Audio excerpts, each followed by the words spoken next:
Hello everyone. Last time आपने देखा था कि क्यों हम एसी को डीसी के ऊपर प्रेफर करते हैं, क्योंकि बेटा एसी के वोल्टेज को घटाया और बढ़ाया जा सकता है with the help of mutual inductance और मैं कहूँ ट्रांसफार्मर, जबकि डीसी के लिए आपके पास ऐसी कोई सहूलियत नहीं है। ठीक है, और आपने देखा था कि एसी का variation with respect to time कुछ ऐसा है। उसकी इक्वेशन क्या है बेटा, I = I not sine omega T. I not क्या है, मैक्सिमम और पीक वैल्यू ऑफ करंट है। ठीक है, देखिए अब जब ये एसी किसी भी सर्किट में से गुजरेगा तो उसका अपना एक इफेक्ट होगा, लेकिन उस इफेक्ट को स्टडी करना थोड़ा सा मुश्किल है क्योंकि लगातार वेरिएशन है। समझ में आई बात आपको? अब अगर उसी सर्किट में से मैं एक डीसी को गुजारूं सच डैट उस डीसी के द्वारा जो इफेक्ट है वो उस एसी के द्वारा इफेक्ट के क्या हो, बराबर, तो मैं इस डीसी को उस एसी के क्या मान सकता हूं बेटा, इक्विवेलेंट मान सकता हूं। ठीक है, अब आप कहेंगे सर क्यों आप एसी को डीसी में चेंज करना चाहते हैं? बेटा मेरे पास एक ऐसी वैल्यू ऑफ डीसी करंट आ गई है जो इक्विवेलेंट है किसके, एसी के, और अब डीसी के लिए मेरे पास फॉर्मूलेज हैं। V = I, that is Ohm's law मेरे लिए किसके लिए वैलिड है, डीसी के लिए। ठीक है, तो वहाँ से मैं रिजल्ट निकालूंगा और उसको इंटरप्रेट कर सकता हूँ किसके लिए, एसी के लिए। ठीक है, तो पहला कॉन्सेप्ट जो साइंटिस्ट के दिमाग में आया वो बोला कि इसका एवरेज ले लो। एवरेज का मतलब क्या है कि एक इस तरीके की लाइन सच डैट टोटल इसके नीचे वाला एरिया, इस लाइन के नीचे वाला एरिया, ठीक है, इस कर्व के नीचे वाले एरिया के क्या हो, बराबर हो।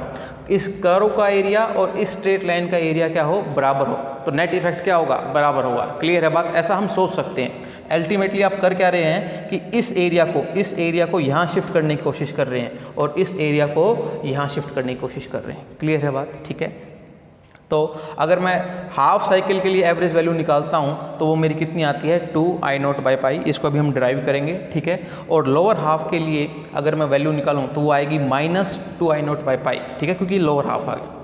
लेकिन अगर आप पूरी साइकिल के लिए निकालें तो आप कहेंगे सर मैं जितना ऊपर उतना ही नीचे, तो नेट इफेक्ट कितना हो गया, 0। तो एवरेज कॉन्सेप्ट पूरी साइकिल के लिए वर्कआउट नहीं करता है। क्लियर है? तो हमें तो एक ऐसे करंट की जरूरत थी जो पूरी साइकिल के इफेक्ट को देखे। ठीक है, तो हमें एक नया कॉन्सेप्ट ईजाद करना पड़ा, that is called RMS current, root mean square current. Clear है? और उसकी फुल साइकिल के लिए वैल्यू कितनी होती है, I0/√2। ठीक है, तो पहले हम इसको एवरेज वैल्यू को निकालेंगे करंट की हाफ साइकिल के लिए। ठीक है, और फिर आगे इन दोनों को भी देखेंगे। तो average value of current for half cycle कैसे डिफाइन है, it is the direct current when flow in a circuit for the time T/2 it will send same charge as sent by this current for the same time period। Clear है बात आपको? ठीक है, तो आप पहले क्या करेंगे, इस पर्टिकुलर साइकिल के लिए, डेट इज एसी साइकिल के लिए T/2 में देखेंगे कि कितना करंट ये फ्लो करती है। क्लियर है? तो आपको पता है कि आई की इक्वेशन क्या है, I0 sin ओमेगा टी। अगर एक मैं छोटा सा टाइम इंटरवल लूँ यहाँ पर, ठीक है, बहुत छोटा सा, ठीक है, तो आप देखेंगे कि इस पर्टिकुलर टाइम से इस पर्टिकुलर टाइम में, क्लियर है, यहाँ से यहाँ वैल्यू आई की ज़्यादा चेंज नहीं की है। क्लियर हो रही है बात आपको? ठीक है, और इस पर्टिकुलर टाइम में मैं मानता हूँ, इस डेल्टा टी टाइम में मैं मानता हूँ कि DQ चार्ज सेंड किया गया है किसमें, सर्किट में। In small time dt DQ charge sent कर दिया मैंने। ठीक है, आपको पता है चार्ज क्या होता है, IT। ठीक है, आई तो ज़्यादा चेंज हुआ नहीं तो उसको मैं कांस्टेंट मान सकता हूँ। टाइम dt ले लिया और चार्ज कितना ले लिया बेटा, DQ ले लिया। अब मेरे को इसको इंटीग्रेट करना है, कहाँ से कहाँ, 0 से T/2। ठीक है, तो ये तो टोटल चार्ज आ जाएगा which is send by this particular current in time T/2। Clear है बात? ठीक है, तो अभी आई की वैल्यू पुट कीजिए आप, I0 sin omega T from 0 से T/2। ठीक है, I0 कांस्टेंट उसको बाहर ले लीजिए आप। साइन ओमेगा टी का integration with respect to t क्या होता है, -cos ओमेगा t/ओमेगा। क्लियर है? बेसिक फॉर्मूला है, आपको याद होना चाहिए। माइनस और ओमेगा मैंने बाहर ले लिया है और upper limit minus lower limit put कर दी है। ठीक है, देखिए अपर लिमिट पुट की मैंने T/2 और जब 0 पुट करेंगे तो सारा जुगाड़ 0 हो जाएगा, तो ये 0 लिख दिया मैंने। ठीक है, अब देखो ओमेगा को मैंने खोल लिया है 2π/t करके। ठीक है, तो t से t कैंसिल, 2 से 2 कैंसिल, और cos 0 की वैल्यू कितनी आ गई बेटा, 1 आ गई। ठीक है, cos π की वैल्यू कितनी होती है, -1, और ये -1 पीछे था ही, अल्टीमेटली कितना हो गया, -2। इस -2 से माइनस का खेल खत्म, 2I0/ओमेगा। क्लियर है? This is the charge send by the what, by AC current in time T/2। ठीक है, अब अगर डीसी करंट को मैं भेजता हूँ सच डेट मैंने करंट को भेजा I average for the time T/2। ठीक है, तो ये कितना चार्ज भेजेगा बेटा, I एवरेज इंटू T/2, और हमारी कंडीशन है कि ये चार्ज और ये चार्ज क्या होना चाहिए, सेम होना चाहिए। ठीक है, तो this will be the charge send by the DC current, ठीक है। तो इन दोनों को मैं बराबर रख लेता हूँ, ठीक है बेटा। तो मेरे पास इक्वेशन क्या आ गई, I average into T by two is equal to 2 I naught by omega. तो I average into T by two ऐसे का ऐसे है बेटा, is equal to 2 I naught और ओमेगा को मैंने खोल लिया 2 पाई अपॉन टी। 2 से 2 कट गया, ये टी ऊपर जाएगा बेटा, समझ रहे हो, और इस टी के साथ क्या हो जाएगा, कैंसिल हो जाएगा, ठीक है। ये 2 ऊपर आ जाएगा, तो आई एवरेज कितनी आई मेरे पास, 2 I naught by pi for the time interval T by 2, ठीक है। अब इसी को अगर आप टी कर दो, यहाँ पर समझो मेरी बात, तो टी कर दो तो ये टी हो जाएगा, क्लियर है बात, और ये टी हो जाएगा, है ना। टी से टी कट जाएगा और यहाँ पर कितना बचेगा, 2 पाई बचेगा।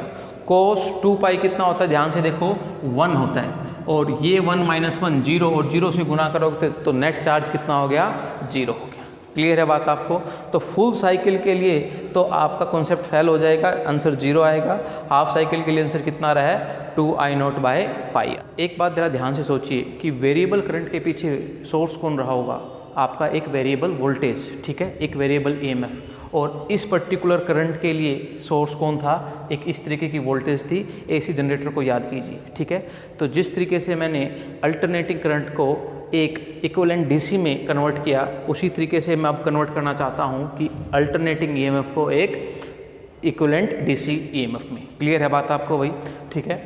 और हाफ साइकिल के लिए देख रहा हूँ मैं, एवरेज निकालना है मेरे को, तो हाफ साइकिल के लिए देखूंगा, टोटल साइकिल के लिए तो ये भी क्या होगा, 0 होगा। क्लियर है। तो अगर इसको डिफाइन करना पड़े तो ऐसे ही डिफाइन करेंगे, it is the constant EMF which is applied for a circuit for the time t by 2 and it will send the same charge as sent by the आपका alternating voltage source। क्लियर हो रही है बात आपको, ठीक है।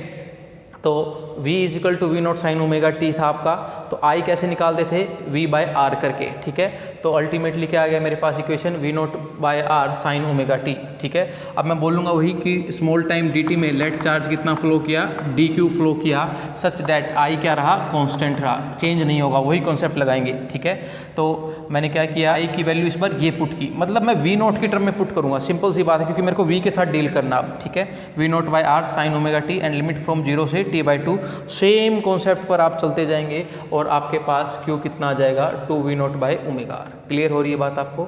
अब आप बोलेंगे कि एक डीसी सोर्स लगा दिया गया है, अब वो भी कितना चार्ज भेज रहा है, सेम चार्ज Q भेज रहा है, करंट वो कांस्टेंट I भेज रहा है और इन टाइम t बाई 2 भेज रहा है, ठीक है कि नहीं बात। तो अगर मैं I को रिप्लेस कर दूँ तो V बाई आर से रिप्लेस करूँगा, तो V by r t by 2 is equal to what बेटा, 2 we naught by omega r, और उसको सोल्व करेंगे तो आपके पास एक एवरेज वोल्टेज सोर्स आ जाएगा या एवरेज वोल्टेज आ जाएगी, each will be equal to 2 we naught by pi.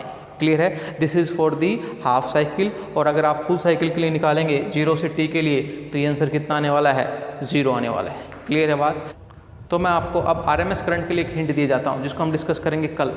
It is the DC current which is flown in a circuit for the complete cycle time t and it will produce the same heat as produce by the AC current. Clear है। तो इसको आप घर पर try कीजिए। तो मिलते हैं कल बेटा, तब तक के लिए thank you and good bye.